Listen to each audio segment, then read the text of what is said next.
pumasok din kahapon yung COC ng 63 barangays sa Cotabato under BARM. And so, dahil madaming nakita mga discrepancies, yung tabulation and audit group reported to the NBOC, and we adopted the recommendation of the tabulation and audit group to correct such discrepancies. Para lang po sa kaalaman nating lahat, kung medyo may mali o hindi pagkakatugma yung COC manually prepared at saka yung SOV manually prepared, the rule is the SOVP, Statement of Votes by Precinct, will have to be followed. Yun ang masusunod lagi doon because the SOVP or SOV is the source document of the COC. Okay?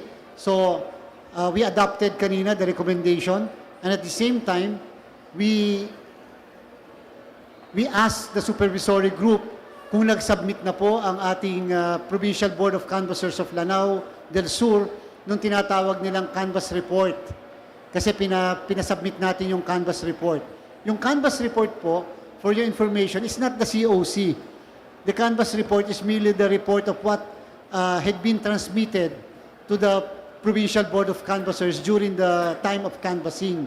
And so, it is not for purposes of canvass here in the NBOC, it will not be used as a COC to replace the regular COC. The purpose of the canvass report is only to show to the representatives of parties, the council, and to everyone, yung results ng buong probinsya minus the municipality of Tubaran, and that in accordance or based doon sa report na yan, ay makakaapekto ba siya o hindi makakaapekto sa ranking ng 12 senators or yung difference between the number 12 senator and the 13th senator. And so, ang sunod natin pinagagawa ngayon is for the tabulation group to prepare the so-called report number 7. Report number 7 will now be the basis of our proclamation. Kung it will no longer affect the result of the election if we exclude the province of Lanao del Sur, yung number 173 COC. Again, presently, we have 172 COCs. If we are going to exclude the 173rd COC, which is Lanao del Sur, can we now really proclaim the 12 senators? And will that not affect the ranking? So malalaman natin mamaya yon mula sa ating supervisory group. Although technically, alam nyo naman, alam na rin namin yung result dyan. But officially, we need that kind of report because that will be the basis of the NBOC resolution to proclaim the 12 winning senatorial candidates. Now, medyo komplikado po ng konti yung party list. Kasi po kaya komplikado ng konti sa mathematics natin, meron tayong numerator at saka denominator. Ang problem po natin, for purposes of determining the 2% threshold requirement of who will be entitled automatically to a seat, it should be based on the total number of voters who actually voted for the party list. Take note, total number of voters who actually voted for the party list. Hindi po pinag-uusapan yung total number of voters sa Lanao del Sur. For example, we have 685,000 voters sa Lanao del Sur. Ilan yung nakaboto doon? Halimbawa na, 603,000. Pero yung nakabotong yon, hindi naman lahat bumoto rin sa party list. So yun ang magiging basis na i-add natin sa overall total sa buong Pilipinas at sa abroad, yung bumoto sa party list. And so your question will be, can we really determine the denominator if the COC of Lanao del Sur will be excluded for purposes of computing the party list representation? Ang problem po kasi natin sa party list, yung difference ng iba 1,000 lang. Sobrang lalapit ng difference. Yung iba naman, yung nakukuhang boto, kung di ako nagkakamali, mga 1.96, 1.98. So technically, pagka binasi namin doon, wala pa sila mapoproclaim. Di ba? So, yun ang inaalam natin mamaya, and we will be waiting for the report of the supervisory group whether we can now proclaim also the party list, at least partially. Take note, para sa kaalaman din po ng lahat, for purposes of the party list system of election, whoever will get the number 1 seat or the number one in rank will have automatically the 3 seats. Whether they will get 8%, 10%, whatever, they will only get the maximum 3 seats. Kung sino yung number one na yon, will always get 3 seats. Kaya naman, yung isang party list, halimbawa kahit maka 7.5, pero siya ay number 2 lang, halimbawa, that 7.5 or that party list will be entitled only to 2 seats. Maybe equivalent to 4% only. Pero just the same, entitled lang siya sa 2 seats. Because there will only be one party list organization that is entitled to 3 seats, and that is the first in rank party list organization. So mamaya po, 5 o'clock, we will definitely determine, again, maybe we can already announce din mamayang hapon, who will be the officially, who will be the 12 winning senators, and at the same time, kung magpo-proclaim kami ng party list, who are these party list organization this afternoon by 5 o'clock. Thank you very much. Thank you, Your Honor, sir. Director Rex Laudianco, sir. Thank you, Commissioner Garcia. Before my update, we would just like to recognize the presence of Director Marcelo Bragado of the Department of Education, representing Secretary Briones. Good morning, sir. And he had just transmitted to us, the official letter of Secretary Briones for the request for the additional grant of honoraria for the teachers who have served, extended their service based on the VCM issues. Now, as mentioned by Commissioner Garcia, the NBOC had directed already the audit and tabulation groups to prepare Canvas report, the audit report, as well as Canvas report number 7. Going into Canvas report number 6, the summary of which is we had already covered 66,715,110. That accounts for the total number of registered voters canvassed under Canvas report number 6. And the total voter turnout there is 55,408,244. Meron lang po akong highlight. Based on that, our voter turnout, progressive po, we start with Canvas report number 1, it's 83.64. Doon po sa na-canvas natin for Canvas report 1. For Canvas report number 2, our voter turnout is 84.81. For Canvas report 3, that's 83.78%. Canvas report number 4, 83.05%. It's the same with Canvas report number 5 and number 6. So across the board, our voter turnout is highest ever, and it is consistent, breaching the 83% mark. Okay? Today is the 8th day of Canvas. Again, we will resume 5 p.m. this afternoon. For the others, instructions and details of the proclamation, we have with us Director Arabe and Ms. Charina Ko of the EID and the Events Committee, respectively. Ma'am, your briefers, please. Si Director Arabe, ma'am, to give us walkthrough on what will happen po tomorrow sa proclamation. I will just announce the details of the proclamation tomorrow. The proclamation will be on May 18, 2022 at 4 o'clock p.m. here at the PICC Forum 2.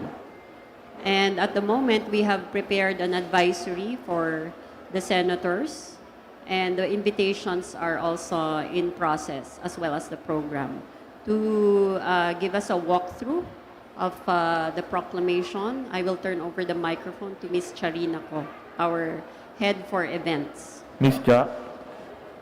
Thank you. Good afternoon.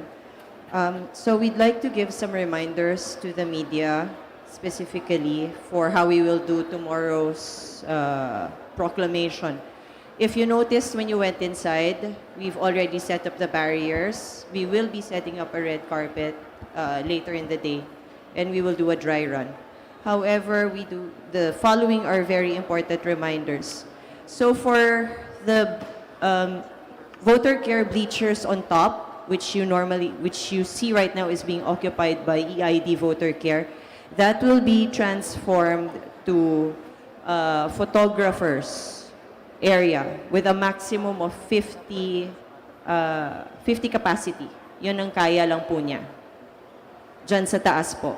We cannot exceed 50 photographers at any time. For the bleacher area, that will be 50 for your cameras and your other reporters. Dun po tayo dun sa baba. The reason for that is we have structural integrity issues. That design has been signed off by PICC structural engineer, the technical crew structural engineer also, for safety issues. So that structure, both the top and the bottom, can only occupy 50-50 max. So I think we will be working with EID to determine who are the 50 top and 50 bottom. Much as we want to be able to accommodate everyone, that will be a huge problem for structural integrity.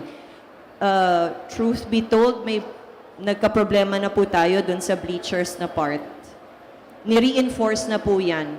But not the entire area has been reinforced. So if you crowd to one side, that will be a major concern for us. Babagsak po yan talaga. So baka hindi natin makayanan. There's also the issue of IATF protocols, which from Pasay City LGU also we were reminded that we still have to practice physical distancing. That's the reason why we have to do the 50 also. In as much as it's for your safety, kami rin, we worry about you. So we hope we can work together at determining the 50-50. For the outside po, while we do when we do the actual proclamation tomorrow, you will see that meron na po tayong barriers na nakaset up. We will allow photographers on the outside barrier so they can take photos of the candidates as they do the red carpet walk. Photographers lang po yun. One camera, the COMELEC camera, will be the one that will be stationed outside and the feed will be brought in here para hindi ho tayo nagka-crowd sa labas as far as camera is concerned. So you will take your feed from the COMELEC camera. We'd also like to remind our media partners that effective 11 p.m. tonight, no media vehicle na po will be allowed inside the parking area dito sa Forum 123.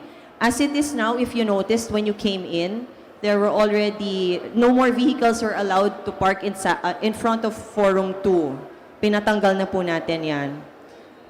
We want to make sure that it's free for vehicles of candidates, well, the primary and the secondary vehicle of candidates arriving tomorrow. So it's free pass for them. Tuloy-tuloy po tayo. So we're not allowing parking for anyone in front of Forum 2 tomorrow. Media will also be using Gate 1 for your entry tomorrow morning. On foot na po yan, going to Forum 2. So, and again, only for those who are authorized to be here for tomorrow. Only accredited media will be allowed entry. We'll figure that out. So, kaya yun lang authorized on the list will be allowed entry at Gate 1. On foot na po yan tayo tomorrow. And we will be closing, kumbaga meron tayong arrival time for all of you also. So, kasi we hope that we will have a certain call time. We will finalize that call time with EID for the senators-elect. So, once ma-finalize yung call time na yon for them, you have to be here 30 minutes before na. And after that, hindi na kami papayag for entry for media. So, we'll just work that out with them and we'll let you know. Meron pa bang iba? Hold on. So we hope to see all of you tomorrow, and we hope that you can help us maintain safety and physical distancing. We have COMELEC Organic Security Force personnel that will be walking around with signages that says silence please, please be seated, physical distancing please. We enjoin you to cooperate with us so that wala tayong problema. Pag nakita kasi din yan ng Pasay City, syempre, baka kami rin yung ma-penalty. We want to observe also LGU rules at this time, even if it's alert level 1. So, Thank you, Ms. Chia. no. Antigen is not required naman po. You have your health card, your vax cards. The minimum is yung 2 doses. So, yeah, even the guests, sir. So, wala naman po tayong problem. As long as they're vaccinated, you're all allowed entry naman po. So, thank you, and we hope to see you tomorrow. Have a nice day. George. Officially, we invited the President, the Vice President, the Speaker of the House, and the Chief Justice of the Supreme Court to attend tomorrow's event, kung sakaling. And of course, the Senate President, kung sakaling available sila by tomorrow. So, in fact, yung arrangement natin may change in the event that these personalities will be present by tomorrow. So kahit yung arrangement natin sa inyo sa media may change simply because iba pagka biglang dumating sila lahat sa atin dito.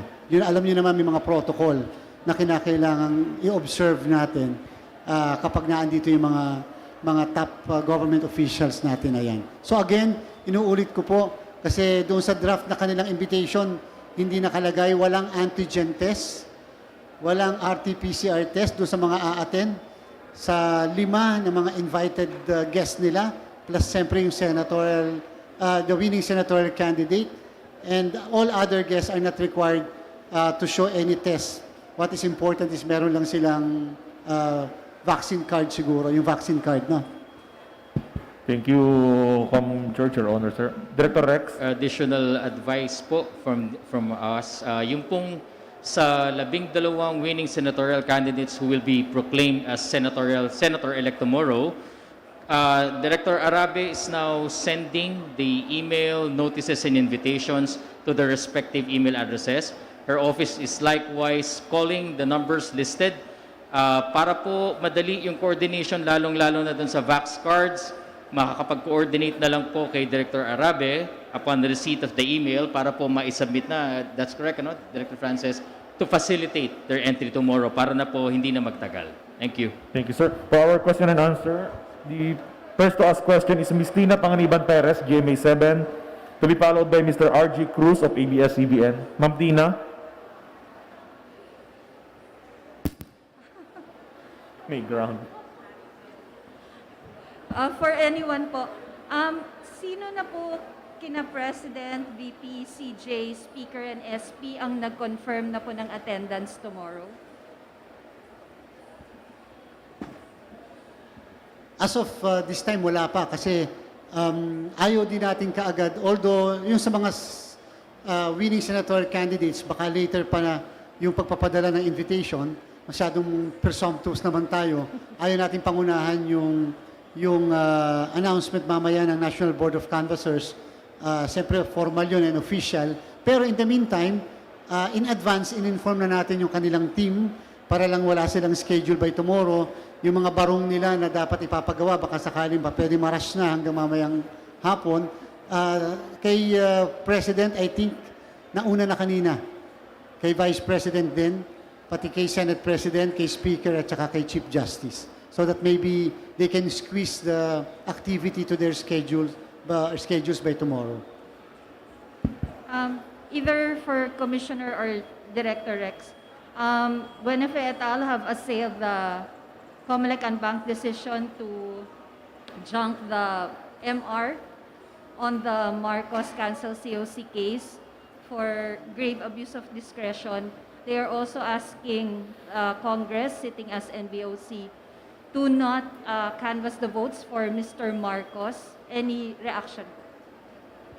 Director Rex. Given that Commissioner Garcia has taken no part in that, with your permission, the matter will always be ultimately deliberated, given that it's the canvassing which is being asked to be stopped by the National Board of Canvassers for the President and Vice President. And as we all know, it's the joint houses of Congress. And COMELEC would not preempt any action on their part because under law, they are the one to canvass and ultimately proclaim the winning candidates for President and Vice President po. Opo. Sir, dun sa issue ng grave abuse of discretion, they went up to the SC because the COMELEC exercised grave abuse of discretion. Given that the same is already lodged again with the Supreme Court and has taken cognizance of it, we will await the decision of the Supreme Court on the matter. And again, COMELEC will always abide by any order, notice, or decision of the highest court of the land. Thank you. Thank you po. Thank you, Ms. Tina. Mr. RG Cruz, ABS-CBN, to be followed by Ms. Melissa Lopez, CNN Philippines. Sir RG. For either the commissioner or the director, there has been a lot of discussion on social media about the decision of presumptive vice presidential candidate, presumptive vice president Sara Duterte to hold her oath of office in advance on June 19. So what does the law say insofar as when should a winning candidate after proclamation take his or her oath of office? Can it be done in advance of June 30, or must everybody who won in the election take their oaths of office on June 30 at noontime? I will not answer specifically as regards the Vice President-elect taking her oath in advance of June 30, supposedly taking the oath of office and assumption. Pero gusto ko lang mag-cite ng example. Madami po mga nanalong congressmen, senators, pagka-proclaim sa kanila, nag-o-oath ka agad sa isang notary public, sa isang judge, sa isang barangay captain. Ang tanong doon, is that the right move on the part of the winning candidate? Kasi dapat June 30 pa dapat yung assumption o yung oath of office. Pero technically din, kung titingnan nyo sa House of Representatives, yung nakakapag-cover na sa House dito, once na nagkaroon ng SONA sa hapon, yung third Monday of July, yung umaga, nag-o-oath sila before the Speaker of the House. So iba pa yung oath na yon, iba pa yung oath after the election, which is usually done after the election. And explain ko lang sa inyo na mabilis kung bakit ganon. It was because of the experiences in the past na once you are proclaimed and have taken the oath, if there is a pending case against you, then, especially if the case is pending before the COMELEC loses jurisdiction. The oath and proclamation will divest the COMELEC of jurisdiction, and therefore, under Article 6, Section 17 of the Constitution, the jurisdiction now belongs to the House of Representatives Electoral Tribunal, or in the case of Pimentel versus COMELEC and Subiri, before the Senate Electoral Tribunal. However, I don't know what is the relevance now, because in the case of Reyes versus COMELEC, the Supreme Court clarified that there is now the third requisite before the COMELEC is divested of jurisdiction. First is proclamation, second is valid oath, and third is assumption to office. Which assumption to office can only happen at 12:01 of June 30. So maybe you can get the relevance there, but I think there is no pending case against the Vice President-elect before the COMELEC. As to whether the assumption, the oath should happen at exactly 12 o'clock, marami rin tayo nangyaring nanalong presidente, kahit si Barack Obama nga at saka si Donald Trump, na parehas ang provision ng Constitution natin, nag-oath sila even several minutes before 12 o'clock. Question, is that a violation of the Constitution? Nobody questioned. Kung natatandaan ko, the two former presidents before took their oath at 11:45, not exactly at 12 o'clock. So meaning to say, pwede naman palang mas maaga. Basta ang usapan lang, mag-o-oath, number one, at exactly, mag-a-assume at exactly 12:01, at number two, dapat yung content ng kanilang oath ay yung nakalagay sa Constitution, sa Article 6 mismo.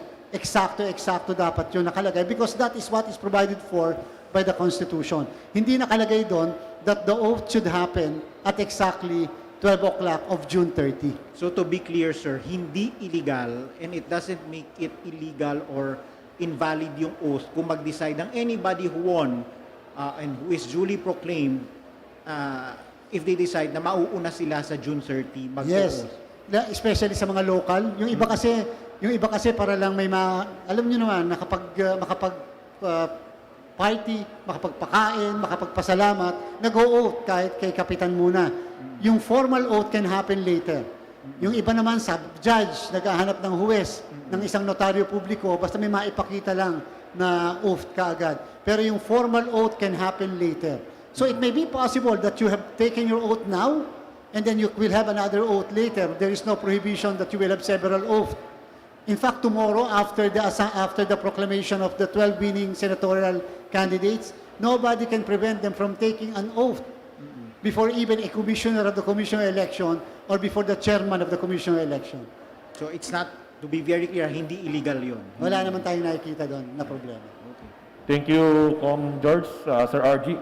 Ms. Melissa Lopez, CNN Philippines, to be followed by Mr. Greg Gregorio, TV5. Ms. Mel. Sir, good afternoon. Maybe for ma'am, just walk us through, ma'am, the security detail. May nabanggit ka kanina, ma'am, na organic security forces of COMELEC will be patrolling the area, but who else will be deputized to secure the area? And paano po siya mag-change in case any of our VIP sitting officials confirm? Okay, for internal, anything within the forum is,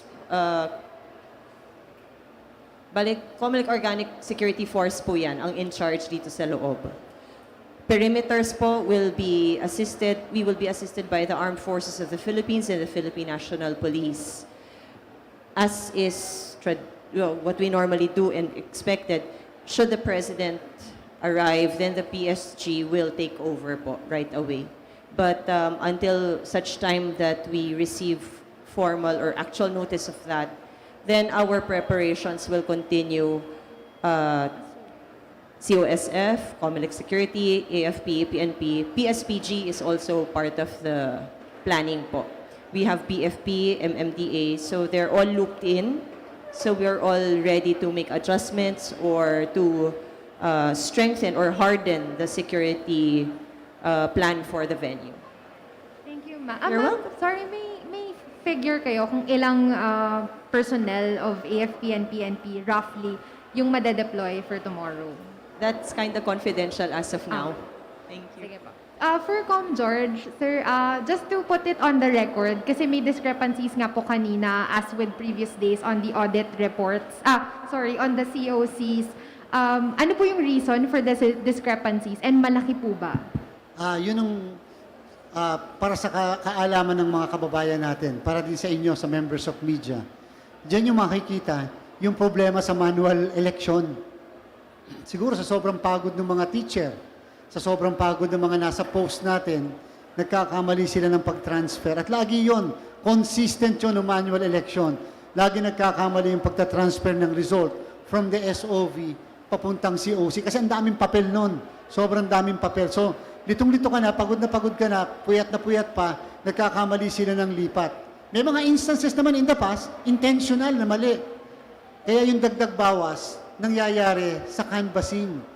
Kaya nga po ito yung learning lesson sa ating lahat. Yung dagdag bawas po, hindi mangyayari sa presinto. Kung bibilangin ng guro, ng teacher, ng electoral board, yung boto, may watcher sa likod niya eh. Magagalit sa kanya pag nagkamali ng basa. Yung canvassing, dyan nangyayari before nung manual election tayo, yung dagdag bawas. 100 ang boto, lalagyan ng 0, 1,000 na.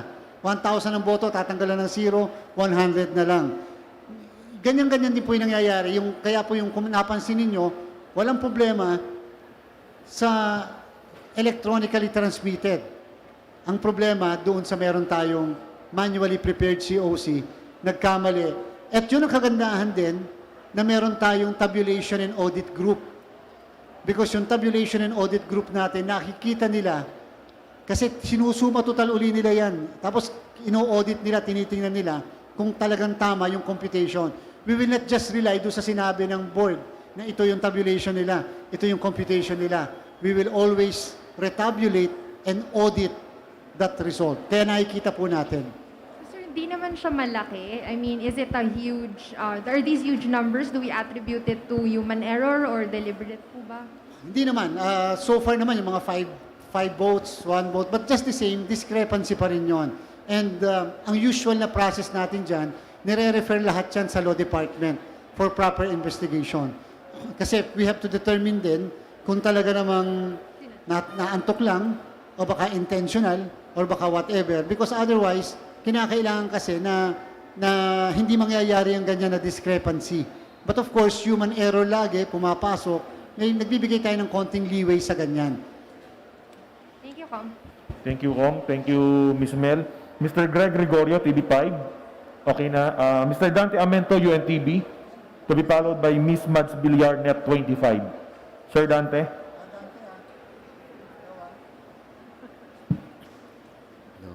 Kay Commissioner George, pang context lang po, attorney. Meron na bang nangyaring ganong kaso in the past na kinu-question o hinarangan ang ginawang canvassing ng NBOC Congress para hindi ma-proclaim ang isang presumptive president, and what was happened po? Anong ruling ng High Tribunal? Noong 2010, tayo ako ng tayo nun eh. Hindi ko alam kung naaalala nyo, tayo ako ng tayo nun, di ba? I'm the lawyer of President Mayor Erap Estrada at that time when he ran again for president. I always stood up at that time kasi may kine-question ako lagi ng kine-question. Kaya lang, noted lang ako ng noted. But I'm not delaying. I'm just trying to point out the certain problems. You know, as a lawyer kasi, may mga issues pertaining, for example, sa transmission, pertaining, for example, sa ganito. Ang magiging issue lang po para alam din nating lahat, sa canvassing po kasi, limitado lang ang pwede mong ma-raise na issue. Hindi ka pwede mag-raise ng issue ng vote buying. Produkto yan ng vote buying.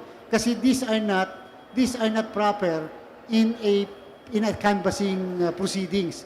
For example, natatandaan nyo yung unang araw natin, may isang tumayo na lawyer representing a senatorial candidate na sinabi niya may nakausap sila na allegedly operator at sabi sinisingilan sila ng gantong millions of pesos kasi imamaniobra daw yung eleksyon.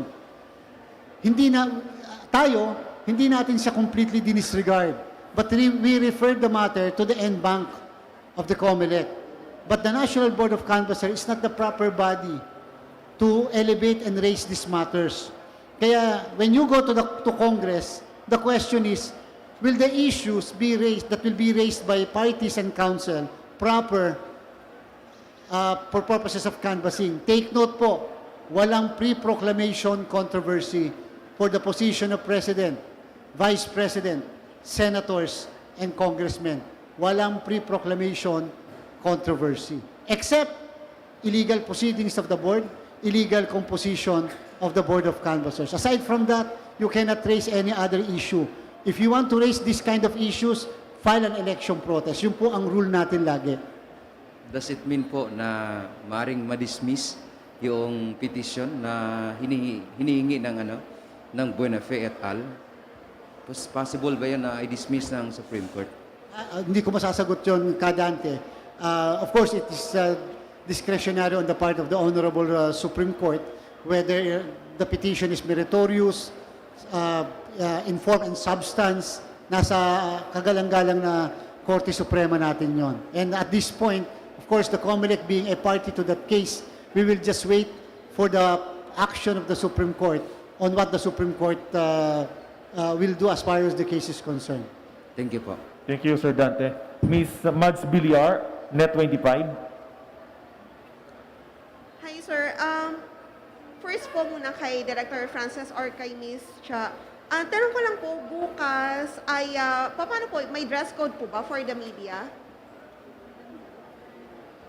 No dress code for the media. And also, I would like to add that after the proclamation, you will be allowed to interview the candidates. Pero dito lang tayo, dito pa rin sa... you can actually interview them from the floor, but you should be inside the media area pa rin. And Director... the dress code for the senators and our guests as well will be kasuotang Pilipino. Pati po yung companion po nila, yung companion po ng winning senators. Yes, yes, yes. The senator and guests as well as our VIP guests. Opo.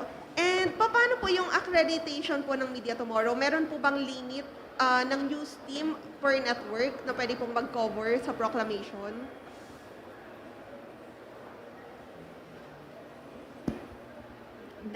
Sorry, the media that are not accredited for Hindi this. po. Kung magkakaroon po ng limit sa news team po per network na pwede pong mag-cover? Most likely, yes, because of the 50-50, 50 top, 50 bottom. So, yeah, most likely. Doon sa taas, if you notice, diba, we have chairs and tables that will all go naman po. Mawawala naman po lahat yan tomorrow. Well, tonight. We will start fixing by tonight. So, mamaya, by tomorrow, malinis na naman siya. But most likely, to be able to accommodate as many as we can doon sa 50-50 na yon. Opo. And paano po yung accreditation? Yung mga meron pong ganito, yung pwede Yeah, cover? we will coordinate with them to at least prioritize the ones that were already accredited by EIT. Opo. And kay Commissioner Garcia, sir, meron na pong update doon sa DQ petition versus Raffy Tulfo? As far as ako, miyembro ako ng second division, wala akong nalaman patungkol. Siguro baka wala kasi sa division namin, baka nasa first division. So, yun. Take note then that whatever is the decision of the division is not final and executory. I'm not particularly referring to that case. Pero para lang din, may mga nagtatanong kasi paano kung may pending case. So, ang rule kasi natin, hanggat walang final and executory decision ang NBank, the decision of the NBank becomes final and executory in 5 days in a disqualification case unless restrained by the Supreme Court. So until today, ang alam natin, yung case na binabanggit nyo, ang alam natin, nasa division pa lang yon. So wala pang NBank case. Of course, it's a different matter as far as the party lists are concerned. Kasi sa party list, kapag ka-organization yung pinapadisqualify, we do not usually proclaim. Kapag ang pinapadisqualify naman ay yung nominees, pinoproclaim natin yung party list organization but we refuse to issue certificate of proclamation sa party list representatives, nominees. So, doon sa case na yon, until today, wala akong nakikita. So, perhaps hindi sa division namin at sigurado hindi pa rin sa NBank dahil kung may kauna-una magsasign doon, ako yung kauna magsasign doon sa isang resolution. But until today, I have not signed any resolution concerning that case. Thank you po. Thank you, friends from the media, Commissioner Garcia, Director Rex, Director Arabe, and Ms. Cha. Maraming pong salamat, magandang hapon. Maraming salamat po. Mabuhay Ay, po ano daw pala, Pilipinas. class picture with Director